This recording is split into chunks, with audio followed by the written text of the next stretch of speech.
டெல்லி பாஜகவுடைய பார்வை, மத்திய அரசாங்கத்துடைய பார்வை முழுவதும் தமிழகம் மீது தான் அதிக அளவில் படர்ந்திருக்கு. அதாவது பல்வேறு மாநிலங்கள் இருந்தாலும் தமிழக வெற்றி கழகம் வெற்றி பெற்று ஆட்சியில் அமர்ந்த பிறகு தமிழ்நாட்டின் மீது தான் பாஜகவுடைய பார்வை பெருமளவு படர்ந்திருக்கு. காரணம் என்ன அப்படின்னா, இப்போ தமிழகத்தில் திமுகவை வீழ்த்தணுங்கும் போது மோடி அவர்களுடைய பாஜகவுடைய திட்டம் பிளானிங்கை பொறுத்த வரைக்கும் இப்போ தமிழ்நாட்டில் விஜய் அவர்கள் செய்து கொண்டிருக்கிறார் அப்படின்னு சொல்லலாம். அதாவது வந்து பார்த்தீங்கன்னா பாஜக என்ன எதிர்பார்த்ததோ பாஜகவுடைய ஃபார்முலா அப்படியே விஜய் அவர்கள் தமிழ்நாட்டில் செய்துட்டு இருக்காங்க. பிரதமர் மோடி அவர்கள் நினைத்த கவர்மெண்ட் வந்து இப்போ தமிழ்நாட்டில் ஆட்சியை பிடித்து ஆட்சி கொடுத்துக்கிட்டு இருக்கு. ஆனால் பாஜக ஆட்சி கிடையாது. பாஜகவை கொள்கை ரீதியாக எதிர்க்கக்கூடிய தமிழக முதலமைச்சர் விஜய் அவர்களுடைய ஆட்சி நடந்துட்டு இருக்கு. இப்போ என்ன அப்படின்னா, விஜய் அவர்கள் டெல்லி சென்று சந்தித்து வந்த பிறகு என்ன காரணம் அப்படின்னா, வந்து ஒரு தமிழ்நாட்டு முதலமைச்சர் மத்திய அரசோடு ஒத்து சென்று ஒரு மாநில வளர்ச்சி, ஏன்னா மாநில வளர்ச்சிக்கு வந்து மத்திய அரசோடு ஒரு அண்டர்ஸ்டாண்டிங்ல போனா தான் மாநில வளர்ச்சியை அடுத்த கட்டத்துக்கு எடுத்து செல்ல முடியும். இந்த விஷயத்தை வச்சு இவங்க அரசியல் செய்வதற்கு ஆரம்பிப்பாங்க. என்ன அப்படின்னா, ஆர்எஸ்எஸ் பெற்ற 2 பிள்ளைகள் நாம் தமிழரும் தமிழக வெற்றி கழகம் அப்படின்னு சொன்ன அண்ணன் தொல் திருமாவளவன் அவர்களே இப்போ பார்த்தீங்க அப்படின்னா, இல்லை ஆர்எஸ்எஸோட பிள்ளைகள் கிடையாது, சமூக நீதிக்காக பிறந்த பிள்ளைகள் தான் தமிழக வெற்றி கழகம். பாஜக பொறுத்த வரைக்கும் தமிழ்நாட்டுக்குள்ள நுழைவதற்கு, எண்ணிக்கையை அதிகப்படுத்துவதற்கு, ஆட்சியை பிடிப்பதற்கு 20 ஆண்டு காலத்துக்கு மேலா முயற்சிகள் பண்ணிக்கிட்டே இருக்காங்க. இப்போ கர்நாடகாவில் வந்து பார்த்தீங்கன்னா அமித்ஷாவுடைய வியூகம் மிகப்பெரிய வெற்றியை ஈட்டி கொடுத்து பாஜகவை அரியணையில் அமர வச்சது. மத்திய பிரதேசத்தில் அமித்ஷாவுடைய வியூகம் மிகப்பெரிய வெற்றி மாலையை தூக்கி கொடுத்தது.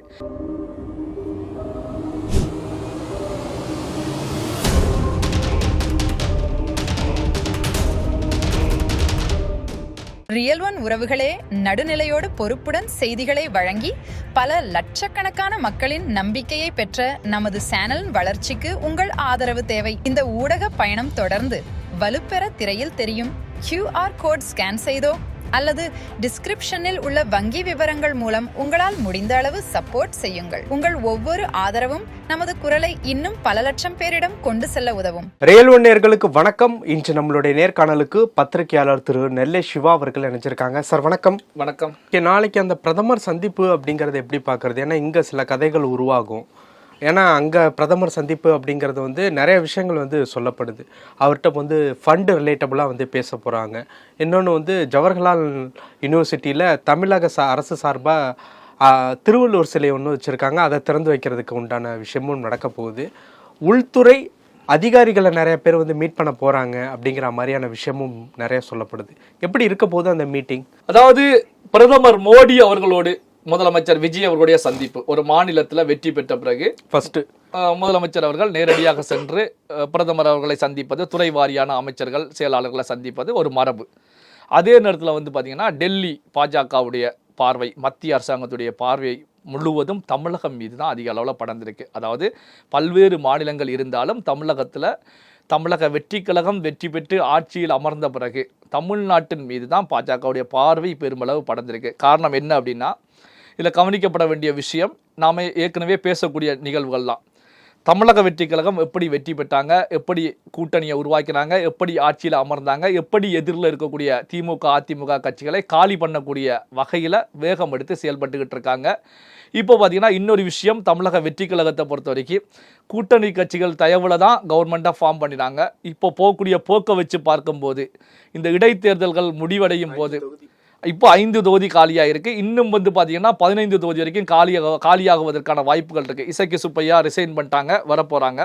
அதுக்கப்புறம் பார்த்தீங்கன்னா இன்னும் அதிமுகவில் 10க்கும் மேற்பட்டவர்கள் வரிசையாக வருவதற்கு ரெடியான நிலையில் இருந்துகிட்டு இருக்காங்க. காரணம் என்ன அப்படின்னா, இந்த பக்கம் SP வேலுமணி, CV சண்முகம், அந்த பக்கம் எடப்பாடி பழனிசாமி, 2 டீமையும் நம்பி பலன் இல்லை. இப்போ இருக்கக்கூடிய சூழ்நிலையில் ஓடக்கூடிய குதிரையில் சவாரி செய்தால்தான் எதிர்காலம் பிரகாசமானதாக இருக்கும். அதிமுகவை பொறுத்த வரைக்கும் நொண்டி குதிரை, அதுவும் நொண்டி குதிரை அப்படின்னா ஒரு குதிரையா அப்படின்னா 2 குதிரை நொண்டி குதிரை அப்படிங்கிற நிலையில தான் இருக்குது.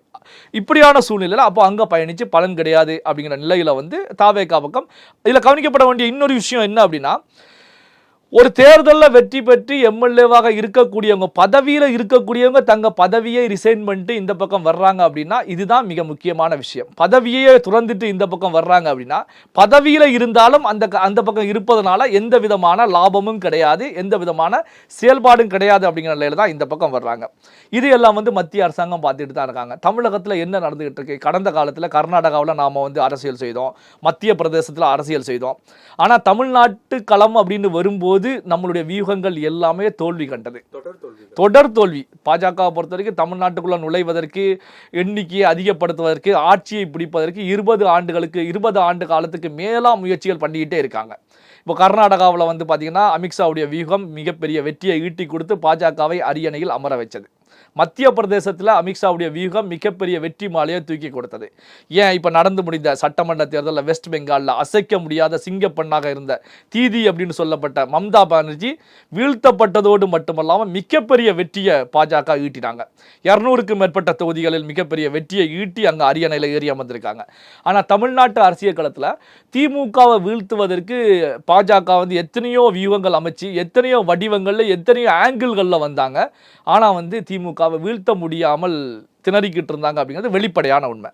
ஆனால் பார்த்தீங்கன்னா பாஜகவில் செய்ய முடியாத ஒரு விஷயத்தை ஒன்மேன் ஆர்மியாக நின்று விஜய் அப்படிங்கிற ஒரு தனிநபர் களத்தில் நின்று திமுகவுடைய ஆணி வேர்லேயே மிகப்பெரிய டேமேஜை உருவாக்கி அந்த ஆலமரத்தை சாய்த்து தள்ளியிருக்காங்க.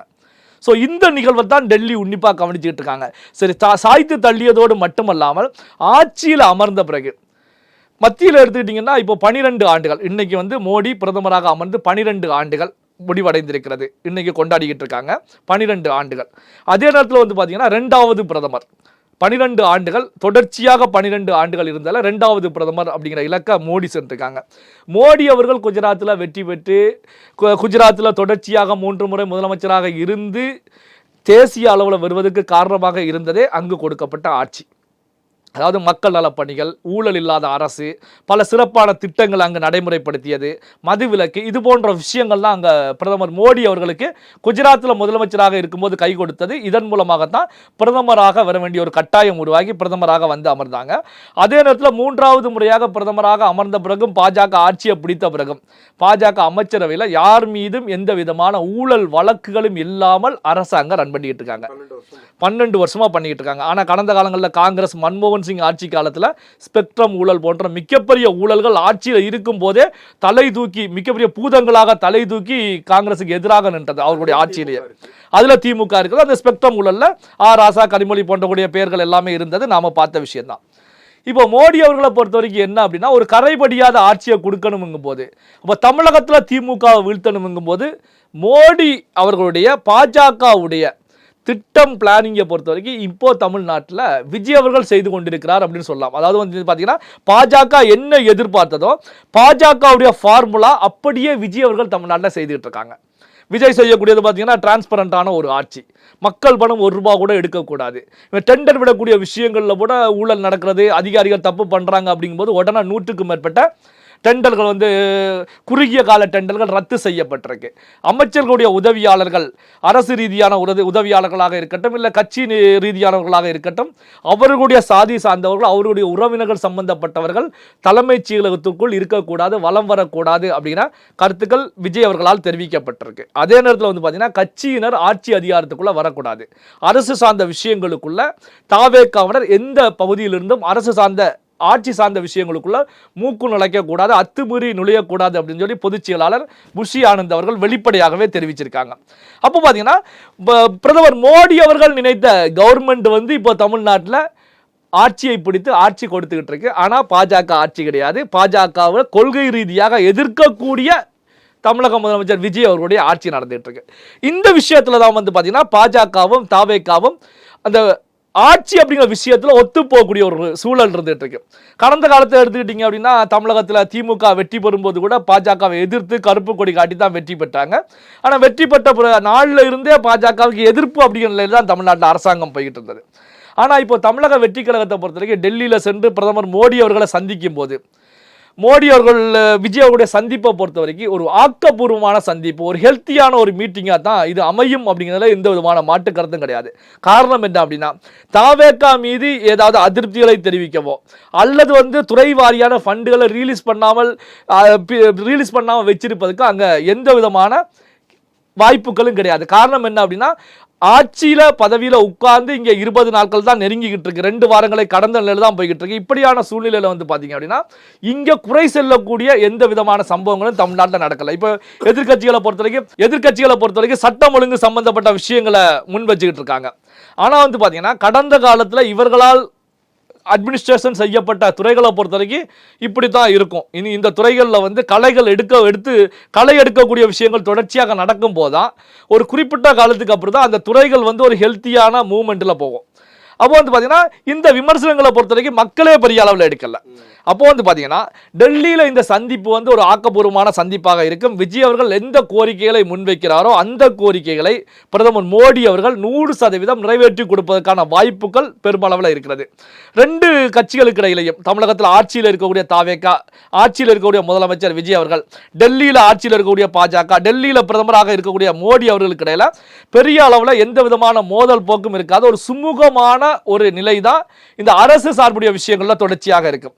அதே நேரங்களில் பாத்தீங்கன்னா கட்சி ரீதியான மோதல்கள் இருந்தாலும், ஒரு சில விமர்சனங்கள் முன்வைக்கப்பட்டாலும், ஆட்சி ரீதியான விமர்சனங்களை பொறுத்த வரைக்கும் பெருமளவு இல்லாமல் ஒரு சுமூகமான ஒரு அரசு செல்லும் அப்படிங்கிறத நாம நடக்கக்கூடிய விஷயங்களை வச்சே யூகிச்சு சொல்லலாம். அதே நேரத்தில் பாத்தீங்க அப்படின்னா இப்போ என்ன அப்படின்னா, விஜய் அவர்கள் டெல்லி சென்று சந்தித்து வந்த பிறகு இங்க இருக்கக்கூடிய எதிரில் இருக்கக்கூடியவங்களை பொறுத்த வரைக்கும் என்ன காரணம் அப்படின்னா ஒரு தமிழ்நாட்டு முதலமைச்சர் மத்திய அரசோடு ஒத்து சென்று ஒரு மாநில வளர்ச்சி, ஏன்னா மாநில வளர்ச்சிக்கு மத்திய அரசோடு ஒரு அண்டர்ஸ்டாண்டிங்ல போனா தான் மாநில வளர்ச்சியை அடுத்த கட்டத்துக்கு எடுத்து செல்ல முடியும். இந்த விஷயத்தை வச்சு இவங்க அரசியல் செய்வதற்கு ஆரம்பிப்பாங்க. என்ன அப்படின்னா பாத்தீங்களா, மோடியை போய் சந்திச்சிட்டாங்க, ஸோ அந்த விஷயம் எல்லாம் பேசிட்டாங்க, இந்த விஷயம் எல்லாம் பேசிட்டாங்க, பிஜேபியுடைய தயவுல தான் இந்த தாவேகா இருந்துகிட்டு இருக்கு, பிஜேபியுடைய பி டீம் தான், சி டீம் தான் போன்ற கருத்துக்களை முன்வைப்பாங்க. அதாவது பாத்தீங்கன்னா தேர்தல் காலத்துல RSS பெற்ற 2 பிள்ளைகள் நாம் தமிழரும் தமிழக வெற்றி கழகம் அப்படின்னு சொன்ன அண்ணன் தொல் திருமாவளவன் அவர்களே இப்போ பார்த்தீங்க அப்படின்னா இல்லை RSSோட பிள்ளைகள் கிடையாது, சமூக நீதிக்காக பிறந்த பிள்ளைகள் தான் தமிழக வெற்றி கழகம். சமூக நீதியை நிலைநாட்டக்கூடிய கடமையும் பொறுப்பும் விஜயவரிடத்தில் இருந்ததுனால தான் இப்போ 8 பேருக்கு பட்டியலின சமூகத்தை சார்ந்தவர்களுக்கு இங்கே அமைச்சரில் இடம் கொடுத்துருக்காங்க, 2 இஸ்லாமியர்கள் அமைச்சரவையில் இடம் பெற்றிருக்காங்க அப்படின்னு கருத்துக்களை முன்வைக்கிறாங்க. அப்போ பார்த்தீங்கன்னா இப்படி இருக்கக்கூடிய சூழ்நிலையில் எதிர்க்கட்சிகள் எந்த விமர்சனம் முன்வைத்தாலும் தமிழக வெற்றி கழகம் மீது எந்த விதமான கரையையும் இவர்களால் வாரி இறைக்க முடியாது. இவங்க தமிழக வெற்றி கழகம் மீது, தமிழக முதலமைச்சர் விஜய் அவர்கள் மீது சேட்டை வாரி இறைக்க முற்பட்டால் அந்த சகதி நேரடியாக எங்க போய் அடிக்கும் அப்படின்னா தமிழக வெற்றி கழகம் மீது அடிக்காது, அண்ணா அறிவாலயம் மீதே திரும்பி மிகப்பெரிய அளவில் அடிக்கும். ஸோ இது போன்ற நிகழ்வுகள் தான் இப்போ களத்தில் இருந்துட்டு இருக்கு. பல விஷயங்கள் பேசியிருக்கோம். நன்றி சார். நன்றி. உங்கள் பிசினஸ் இன்னும் அதிக மக்களை சென்றடைய வேண்டுமா? இன்றைய டிஜிட்டல் உலகில் சரியான ப்ரமோஷன் தான் வெற்றியின் முதல் படி. தமிழகம் முழுவதும் பல லட்சக்கணக்கான பார்வையாளர்களை தினமும் சென்றடையும் ரியல் ஒன் யூடியூப் சேனல்களில் உங்கள் பிசினஸ் இனி எல்லோரும் அறியட்டும். குறைந்த செலவில் அதிக ரீச். உங்கள் பிராண்டுக்கு நம்பிக்கையும் வளர்ச்சியும் சேர்க்க இன்றே எங்களை தொடர்பு கொள்ளுங்கள். 928 00 87 164